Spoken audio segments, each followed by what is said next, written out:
নতুন দফায় নির্বাচিত হওয়ার পর ১৫তম সুপ্রিম পিপলস অ্যাসেম্বলির প্রথম অধিবেশনে অংশ নেন উত্তর কোরিয়ার সর্বোচ্চ নেতা কিম জং উন। এদিন বেশ কিছু রাষ্ট্রীয় নীতির বিষয়ে বক্তব্য রাখেন তিনি। উত্তর কোরিয়ার পারমাণবিক মর্যাদা নিয়ে কোনো ধরনের দর কষাকষির সুযোগ নেই বলে সাফ জানিয়ে দিয়েছেন কিম। বলেন, আত্মরক্ষামূলক পারমাণবিক প্রতিরোধী জাতীয় নিরাপত্তা, আঞ্চলিক স্থিতিশীলতা ও অর্থনৈতিক উন্নয়নের ভিত্তি।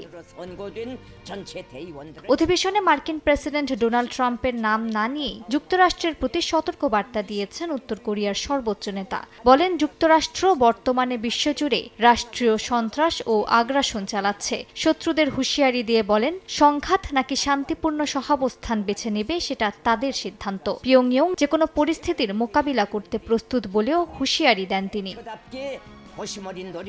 একই সঙ্গে দক্ষিণ কোরিয়াকে সবচেয়ে বৈরী রাষ্ট্র হিসেবে আনুষ্ঠানিক স্বীকৃতি দিয়ে সম্পর্কের নতুন কাঠামো নির্ধারণ করেছে পিয়ংইয়ং। সিওলের যেকোনো পদক্ষেপকে সার্বভৌমত্বের হস্তক্ষেপ হিসেবে দেখলে নির্দয় প্রতিক্রিয়ার হুমকি দিয়েছেন কিম। এই অবস্থান দুই কোরিয়ার মধ্যে অবশিষ্ট কূটনৈতিক যোগাযোগ আরও সংকুচিত করতে পারে বলে মনে করছেন বিশ্লেষকরা।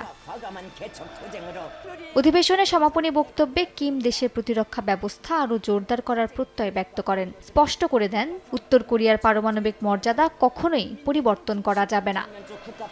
মালিহা সুহরওয়ার্দী, সময় সংবাদ।